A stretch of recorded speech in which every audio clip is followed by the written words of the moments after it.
Hi guys, and welcome to another one of these Acaan video series. This is part 3 of 5 and it's been an interesting experience. Thank you very much indeed for all your comments that you've been sending in with ideas and suggestions and your own personal views of what you find is the best Acaan.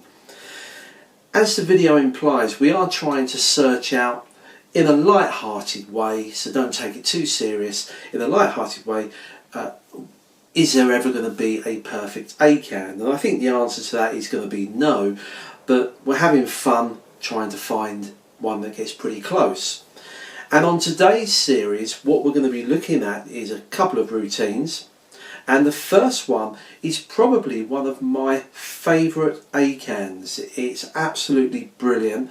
I hope you enjoy watching this. I'm going to do a short performance. Again, unfortunately I don't have anyone to help me, so it's just going to be myself. But trust me, when I pick a card or pick a number, they are totally random. There's no restrictions that the spectator can have. So here is the routine, and we'll talk about it after I've shown you a quick demonstration. So we introduce a pack of cards, and those can go on the table before anything begins, and even a spectator can hold the pack.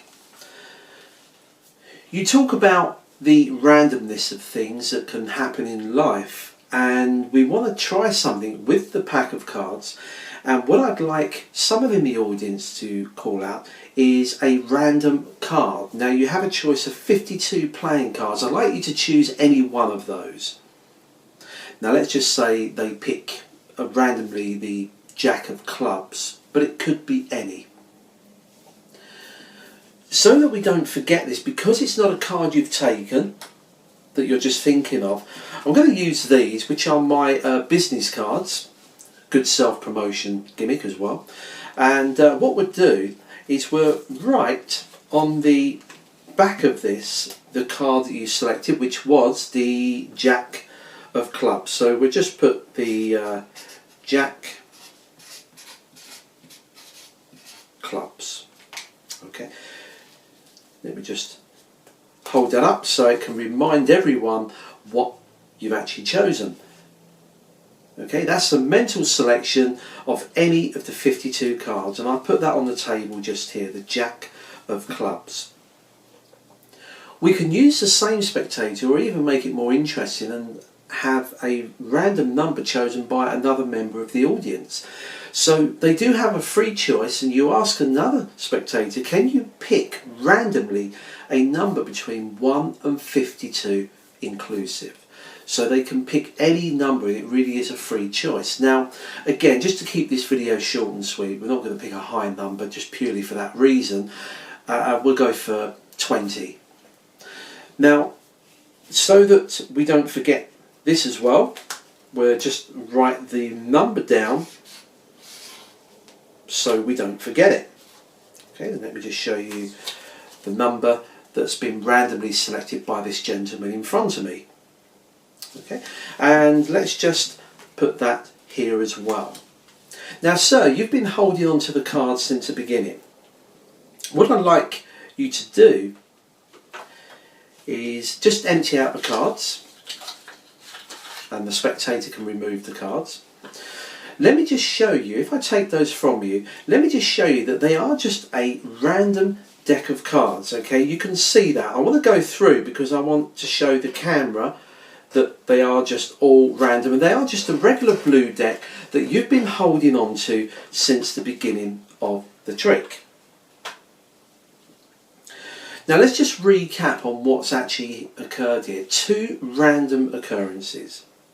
You sir, you chose any card from a deck of cards virtually. You didn't touch the cards or take a card, you just mentally selected any card. You went for this one, if you can remember, the Jack of clubs. Now I then turned to you sir, and you chose any number between 1 and 52, another random occurrence, and you happened to go for the number 20.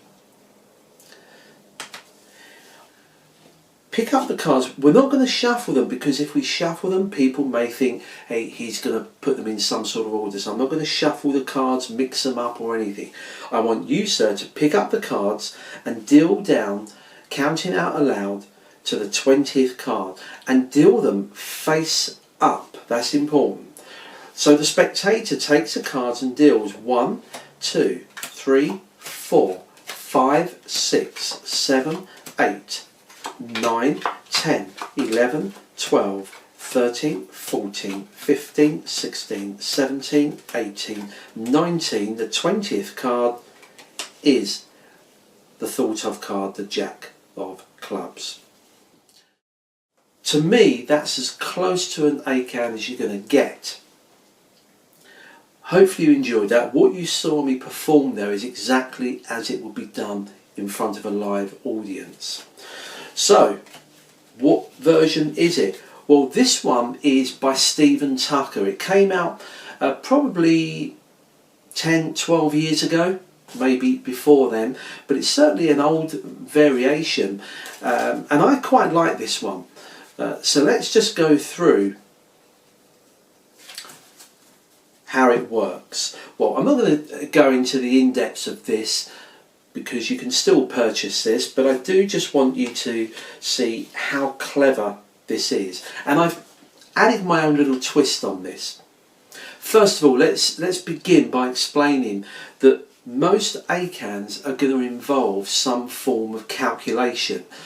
You're going to have to do some sort of mental arithmetic in your head that while you're performing. You can't get away from that fact. Doesn't matter which version you buy, you can't get away from that.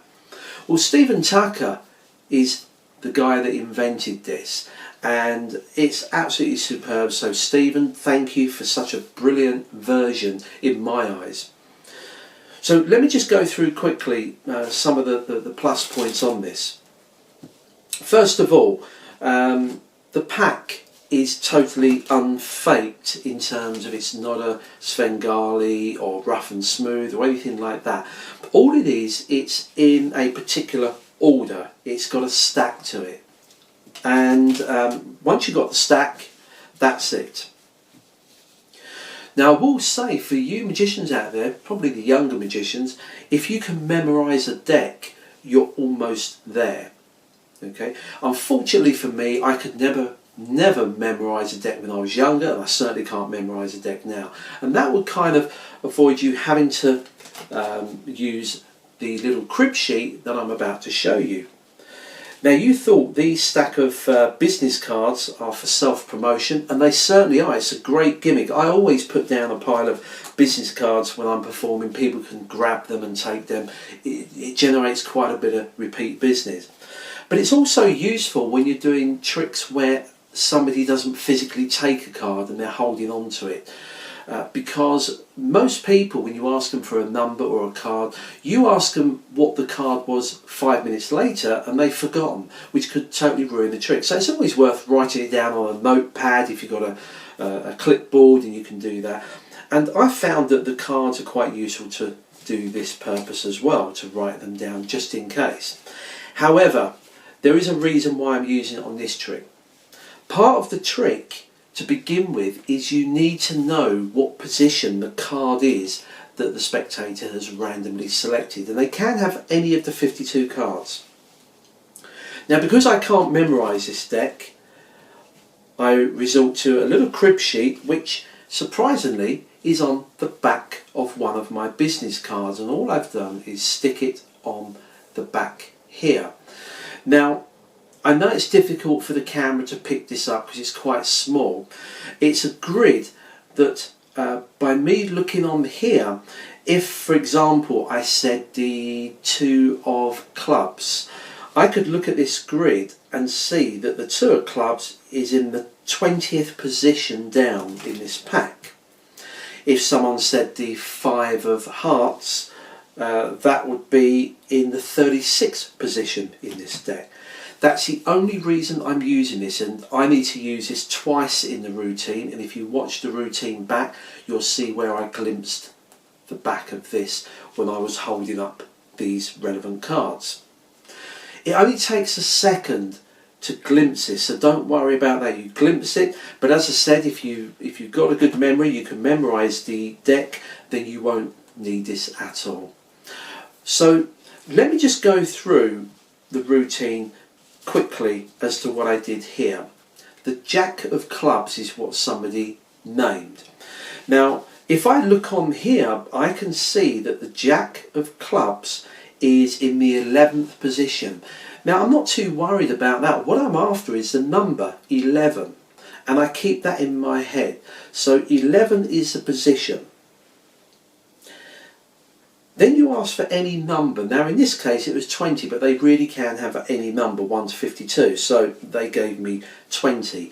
Now all you need to do is to deduct, and there's either 1 or 2 subtractions you've got to do. There's no addition, divide, multiply or anything else you need to do. If you can do subtraction, then the trick's done. It's that simple, and if I can do it, I think anyone can. Now they chose 20, so what I had to do is to take the smaller number from the larger number. Now because the Jack is in the 11th position, that gave me 11, which is the smaller number, and I took it away from the 20, which is the random number. So that gave me 9. I then have to deduct the 9 from 52, which is the number of cards. It's as simple as that. Now for those that do your maths, so 9 from 52 is going to give you 43. Now of course that tells me that I've got to cut the cards at the 42nd card. Now rather than me doing 1, 2, 3, 4 and counting, Stephen has made it very simple with the stacking order, because if I refer back to my little crib sheet on here and I look for 43, I can see that 43 is here, and I can see that 43 is the 8 of spades. Okay, just looking on here, it takes a split second to look at this, and all of this was done when I held up this and this. If you watch the video presentation back, you'll see when I glimpsed this. That's all I need. Again, you wouldn't need to do this looking at this card if you memorised the deck, because you would know what playing card was in the 43rd position. It's that simple. What happened was, when the cards were tipped out of the pack by the audience, I pretended to go through and just show them that it's a regular deck. What I'm actually looking for is the 8 of spades, because that's my cutting point. So I go through, there's the 8 of spades, I go through, show them the cards, and I just randomly cut. But I'm sure you guys can do an invisible underhand cut or something like that. But the way I do it never seems to draw any attention to it. What I then do is just drop the cards down haphazardly. They've now seen that they're all regular. You then just recap on what's happened, a random card, random number, and the reason I'm doing this is to kill a little bit of time from what I've just done there showing the cards. When you turn to a spectator, this is a real strong point in the trick. You ask a spectator to grab the cards, and they're going to deal with the cards. We're not going to shuffle them. Emphasise that. They pick the cards up, and when they deal down, they can deal them face up. Okay, so there's nothing hidden there, and when they do that, it's going to arrive at the chosen card automatically. Okay, let me just do this because I want to show you how quickly it is to reset this for the next performance. So 1, 2, 3, 4, 5, 6, 7, 8, 9, 10, 11, 12, 13, 14, 15, 16, 17, 18, 19, and there's the 20th card, the Jack. Okay, now how do you reset this? Quite simple. You put that card there, you tip the rest of the cards on, and you look for your starting point, which is the 10 of clubs. Always the 10 of clubs, you look for that, and you cut that to the top.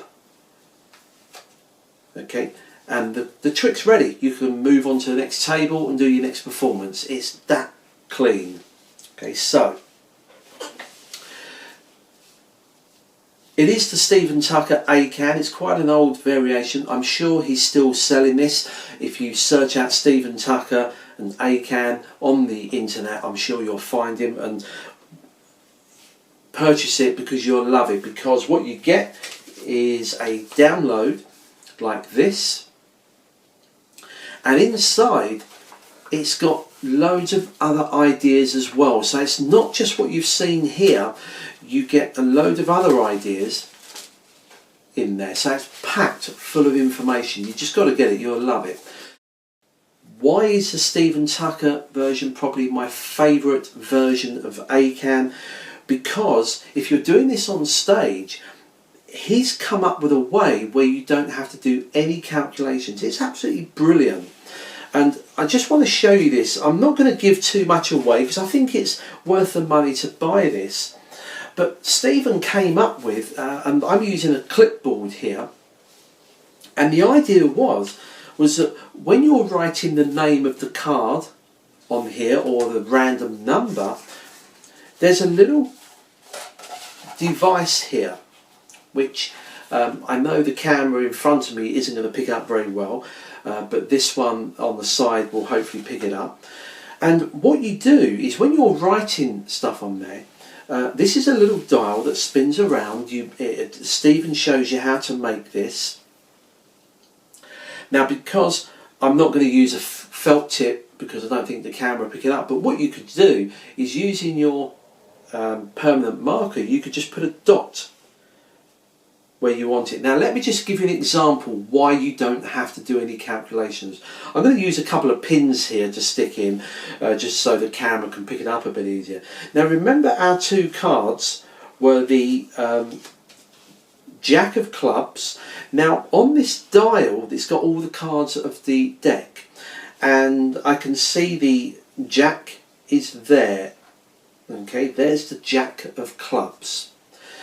Now on the dial there's also numbers 1 to 52, so the number they gave me was 20. Let me just mark that here. There's number 20 there. Now I don't have to do any calculations.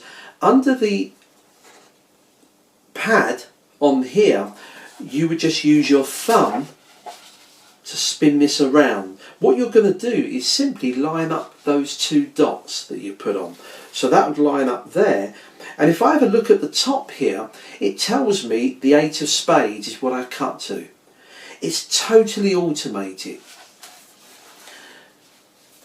In the booklet, Stephen shows you how to make that. You could make a smaller version. You might even come up with your own way of disguising that on the back of a box, or a joker or something like that.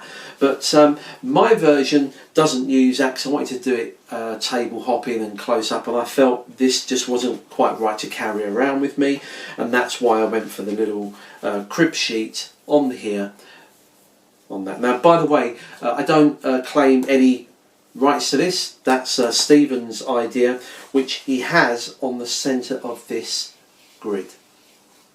Okay, and that's it. But as I said, the great thing about Stephen, he's come up with a great idea. Stephen Tucker's Acaan.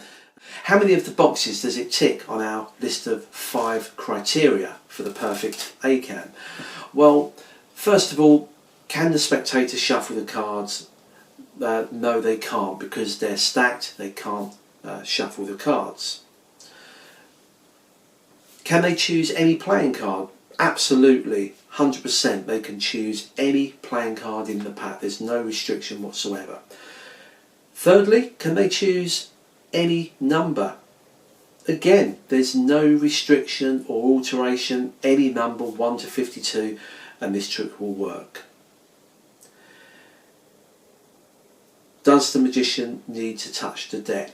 Well, I'm going to give this half a tick, because the only time you need to touch them is to do one simple cut.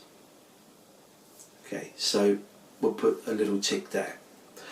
And finally, can the spectators deal them? Yes, they can, every time. And can they deal them face up? Absolutely. So a full tick there. So as you can see, it ticks quite a few of the boxes, but the routine is so clean. As you can tell, I'm a fan of this.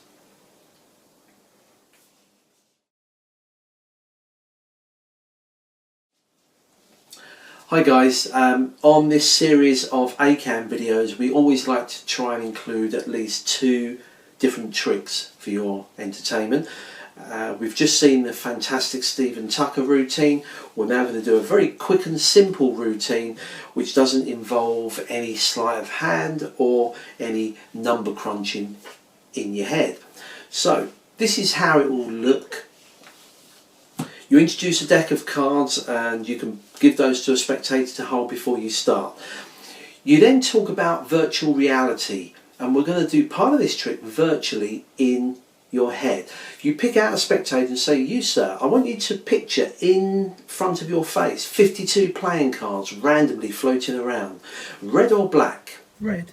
Hearts or diamonds? Diamonds. Out of the diamonds, we'll get rid of the picture cards because everyone picks those. We have 1 to 10. High or low? High. We'll take those and throw the high away. We're left with the low. Odd or even? Even. Out of the even cards, we have 2 and 4 of diamonds.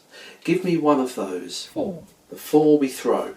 Out of this virtual pack you started with, 52 cards floating in front of you, you've eliminated cards, you've gone down this route, and right at the end you arrived at 1 card and 1 card only. I couldn't have forced that into your head. That was your random choice. You picked the 2 of diamonds. So we take the cards. The cards here, I just want to show you that they are all different. I don't know if the camera can pick that up. There's 52 playing cards here. They are just a regular deck. Now the important thing here is I'm going to shuffle the cards before the next virtual part. Okay, so we shuffle the cards. Now it's important to remember that I'm not going to alter those cards again. They've been shuffled. For the first time, I want you to go into another virtual world, see 52 numbers in front of your face. I want you to pluck one out and tell me which number you've chosen.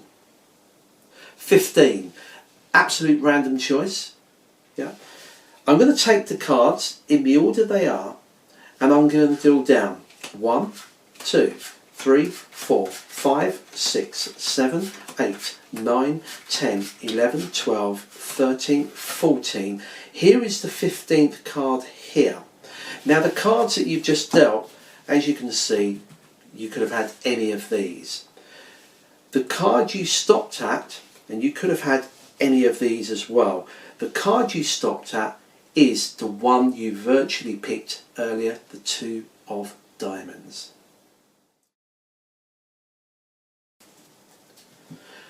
Okay, the variation you've just seen there is so simple, you probably know how it works already. The pack may look all normal, but these are often referred to as a mastermind or a Monte Cristo deck. They all look different from this side, but if I turn the pack around, every single card in this pack is a 2 of diamonds. Okay. So the trick was a simple force. You can force the card onto them. So if you've got a deck like this, whichever your force card is, force them on there, either using this virtual storyline and getting down to 1 card. Remember, if you're ever doing this thing of asking people for red, black, hearts, diamonds, don't tell them in advance what you intend to do. In other words, don't say, "We'll eliminate a colour, red or black." You don't say that. You just say red, black. Whatever they say, if they say black, you move on to red and say hearts or diamonds. If they said red, you do the same. It doesn't matter what they say, because on the spur of the moment, when you're presenting this live, people don't sit there and analyse, as you guys are probably doing when you watch this video 5 times over. You kind of think it sounds odd. But when you're calling out red, black, hearts, diamonds, high, low, they don't know what you intend to do with whatever they call out. You just move on in your route as you go. Watch it back and see what you think. They choose a card, in this case it's going to be this. All I did is I got the deck out, spread them so you could see all the different images. I make a point of shuffling. I do have a joker on the front and the back of this. I do shuffle the pack to keep those in place. I then drop the cards and move on to giving a number. They can have any number because every card in here is a 2 of diamonds. If you don't know the Monte Cristo deck, as you know, it's the 2 of diamonds there, but the index in the corner is different at one end. Okay, and I'll show you the next one. Let's see if we can find a different card. Yeah, so this one here is the Ace of Clubs, is shown in the corner on there. So when I deal these down, there's the joker. So I deal that down. You deal down the cards, and when they say stop, this would be their card. Now the indifferent index is in this corner. That's why you turn the card over like that. Okay, so, but before I do that, okay, I just turn these over and spread them just to reveal indifferent cards there. The joker covers this. Quick and simple, might be one that you quite like, but give it a go.